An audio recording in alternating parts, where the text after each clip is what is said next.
Coming up, President's Day brought some potential presidential candidates to Iowa City. Stay with us to hear what their views are. And later, the University of Iowa Law School is looking to help a certain group of people get voting rights. Surprise, surprise, Sam Stoll is not a very emotional guy. Stay tuned for sports. The crazy winter weather is not over quite yet. Stay tuned for more on weather. All that and more coming up on this Tuesday morning edition of DITV. Don't go anywhere. DITV starts right now.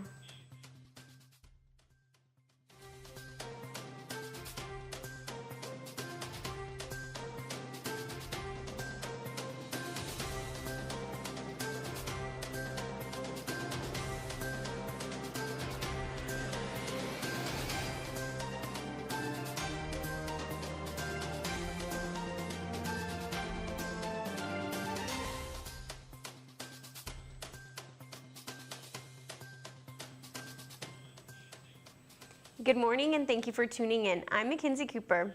And I'm John Chenoweth. Democratic Representative Eric Swalwell attended a political forum at the Iowa City Public Library on Monday afternoon. Although Swalwell has not officially announced his 2020 run for presidency, he had a lot to say regarding change. DITV News reporter Abby Knopoulos has more. California Congressman Eric Swalwell stopped in Iowa City Monday afternoon for a political forum. Swalwell answered questions from attendees that range from Palestinian human rights to mental health, but focused on the Green Initiative and the promise of rewarding hardworking Americans. And I support that because I think aspirationally, in our lifetime, we should strive to see 100% renewable output in America. Swalwell made an effort to reach all attendees' questions within the hour and spent time after the forum talking one-on-one. Eric Swalwell is the best that we've seen so far in terms of his understanding of the issue and his willingness to learn more. Swalwell also spoke directly with Daily Iowan TV to discuss his plans on grabbing that college-age vote if he decides to run for president. If you work through college and you serve a community in need when you get out through volunteer hours, you'd get a debt-free education. Reporting from the Iowa City Public Library, this is Abby Knopoulos for Daily Iowan TV. While Congressman Swalwell hasn't officially announced his presidential run, one official presidential candidate was also in Iowa City. DITV News reporter Melissa Meter has more. Last night, presidential candidate New York Senator Kirsten Gillibrand had a rally at the airliner. She addressed the issue of rising student debt with 4 ideas to make sure students have access to more affordable college. Let people refinance their federal debt today at 4%, which is about the going rate for the Fed window. If a bank is allowed to take money from the Fed at 4% interest rate, so should our students. Change 2, I have a bill to allow any working class family that earns up to $125,000 a year to have access to our community colleges and our state schools free. I think it's really important to have the kind of job training that young people need who are underemployed or unemployed, and I would actually focus on full employment and pay for people to get training to get a job if they're underemployed or unemployed, whether we use the community colleges, the state schools, or the apprenticeship programs, or the not-for-profits. And last idea is I think if a young person is willing to do a year of public service, they should get 2 years of community college or state school free. And that would be a way to create a new GI Bill. Reporting from the airliner, Melissa Meter, DITV News. Governor Reynolds proposed a bill to restore felons' voting rights, which is what another University of Iowa organization is looking to do. Daily Iowan reporter Riley Wilson is in the newsroom to tell us more about the UI Legal Clinic helping felons regain their voting rights. Good morning, Riley. Good morning.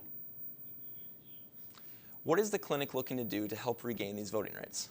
So Iowa is one of 2 states where felons looking to regain their voting rights have to send a petition to the governor's office. Most states have at least some form of automatic restoration of voting rights after people have completed their sentence. This application can be tough to navigate without the help of a lawyer, so the UI Legal Clinic is providing free legal assistance to people who are interested in having their rights restored. What does the process look like for them to regain these rights? So felons need to have completed their sentence, including probation, and be in good standing with any fines they owe. They need to submit documentation detailing their criminal history and proving they've completed all the sentencing required. Why does the University of Iowa Law School want to help? So the UI Legal Clinic has seen previous success with clinics like these. They ran a clinic in Cedar Rapids last year, and they were able to help around 15 people have their voting rights restored. Regaining voting rights is one of the best ways to help people reintegrate back into the community, so it's a great way to help people who have completed their sentence. Riley Wilson in the newsroom, thank you. After snowfall on Sunday, we are not in the clear yet. Snow's on its way today, and just a reminder, Iowa City's snow emergency ordinance is designed to limit on-street parking to allow plows to access and clear the entire street during extreme winter storms. We have Maggie in the weather studio to tell us more about the snow coming today. Maggie? Thanks, guys. Yeah, we have a little bit more snow on the way this week, so it's kind of going to be a little bit sad. But this lovely Tuesday morning, we have a high of 23 degrees with sun in the morning, leading to partly cloudy skies in the afternoon. And moving on to Tuesday night, we have a low of 20 degrees with snow showers that will become steadier overnight. There is a 100% chance of snow, and accumulations are expected to reach 3 to 6 inches. Now on to the extended forecast.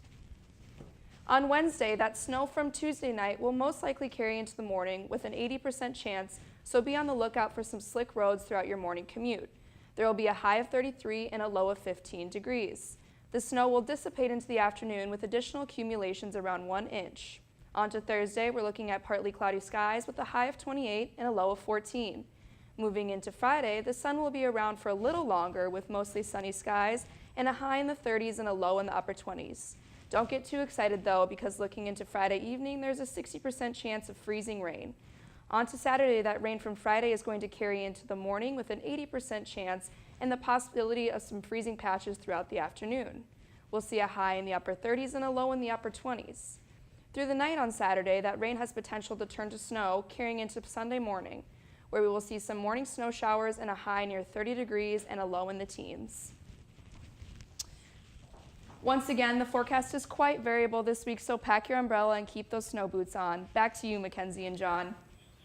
Thanks, Maggie. The University of Iowa Stead Family Department of Pediatrics was gifted for 2 endowed chairs from the Richard O. Jacobson Foundation. They gave the department $4.5 million for 2 directors to receive an endowed chair to support their department, research, or salaries. The Stead Family Children's Hospital is hoping to recruit more specialists and leaders in the field to fill the shortage. And filling the shortage could mean more accessible care for Iowa's children, and the endowment can help this issue. So over the weekend, Mackenzie, it sounds like the Hawkeyes did really well. They were actually wrestling in my home state of Wisconsin, where they beat the Badgers in wrestling. So heard there's actually some stuff going on tonight, possibly. Yes, it sounds like it'll be super exciting at Carver tonight for the men's basketball game against Maryland. But let's toss it over to Kim in the sports studio with more. Kim? Thanks, guys. I'm really hoping the men's basketball team can really keep up this winning streak for all Hawkeye sports. Now, speaking of good performances, senior night for wrestling was this past Friday against Indiana. With more on this special night, we have DITV wrestling beat reporter John Rawson with more. Seniors Sam Stoll and Mitch Bowman stepped to the mat for their final time in Carver Hawkeye Arena. But for Mitch, it took a late takedown for him to get the win. I saw the out of balance line because I was looking down and I was like, oh no, I'm gonna hit for sawing again. It's gonna be my second one. But we stayed in bounds, and then I don't remember, I just kind of blacked out and I grabbed something and got a takedown. However, when that final buzzer went off, it all meant a little bit more. Tonight was awesome. I mean, I had a kid earlier today at Hy-Vee ask me what it felt like for senior night, and I told him, you know, I don't really know. I guess it hasn't set in, but once that final buzzer went off, it really set in that was my last time walking out there. But Sam Stoll was a little less emotional about it. Yeah, it was another night, except for everyone telling me how it's my last time in Carver. You know, it was like I'm not dead, you know, after tonight's over. Even Perez was able to have some fun, thanks to Terry. And while it was an emotional send-off, the wrestlers want to stay focused because championship season is right around the corner. Reporting from Carver Hawkeye Arena, this has been Jonathan Rawson, DITV Sports. Give it just a little bit more time, Sam. I'm sure you're going to miss those nights in Carver. The Hawks just beat Wisconsin on Sunday and have a Stillwater showdown against Okie State this weekend. The Gym Hawks celebrated the Princess and Superhero Night this past weekend when they hosted Illinois at Carver. On the vault, Nicole Chow started off strong with a 9.7, followed by Erin Castle, Lauren Guerin, and Charlotte Sullivan, each contributing 9.75s. The Hawks set the bars pretty high, pun intended, when they set their season high score of 49.2 with Nicole Chow and Jax Kranitz each scoring in a 9.9.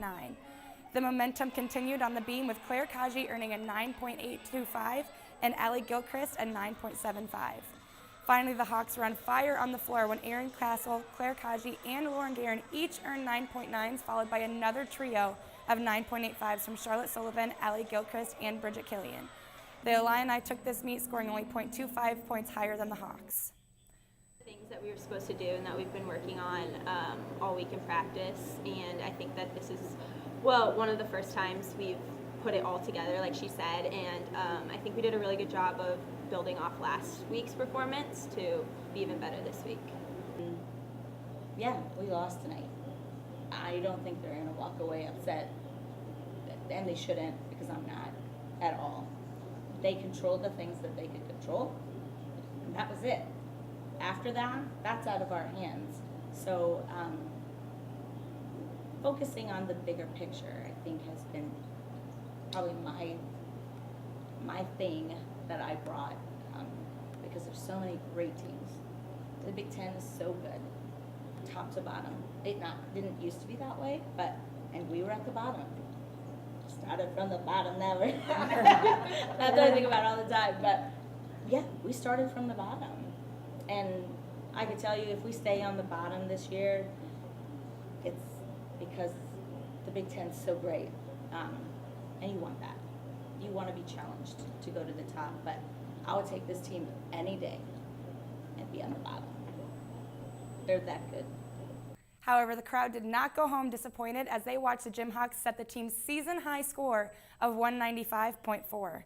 The girls will be back in Carver on March 1st for the final home meet and senior night when they host Iowa State.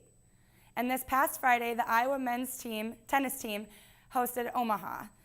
The Hawks won every doubles match. Jonas Larson won his first match 6-2 and 6-3. Karima Loft also won 6-3 and 6-1. However, Oliver Okonkwo and Joe Tyler lost their matches in the third set tiebreakers. Iowa will head to New York on Sunday to face Cornell. And I thought here tonight, another good performance in doubles for us, and then, pretty strong in singles. Guys, 4 of the 6 singles matches were in straight sets. Unfortunately, Oliver and Joe couldn't pull their matches out in the 10-point breakers, but overall, I think today is good. It's been a nice 6 weeks at home to start the season out 8-1, so we're happy with where we're at. We came out a bit slow in the first one. It felt good to get the win, obviously. We're really good. We've been really good at this year, like coming back from a little bit down in matches, and then to the second match, like actually going and killing it, which has been really good. And that's something we got to take on the road now. We can't think about the good wins and just be confident to go in and play well and win, but we got to think about what we have to do better all the time, and that's when we play our best tennis that we did. That is all we have for you in the sports studio today. Mackenzie and John at the desk, back to you. Thank you for tuning in to this Tuesday morning edition of DITV. Be sure to head over to dailyiowan.com for all your latest news. And if that isn't enough of the Daily Iowan for you, be sure to check out our print edition of the news on stands now. For DITV, I'm John Chenoweth. And I'm Mackenzie Cooper. Have a great day, Iowa City.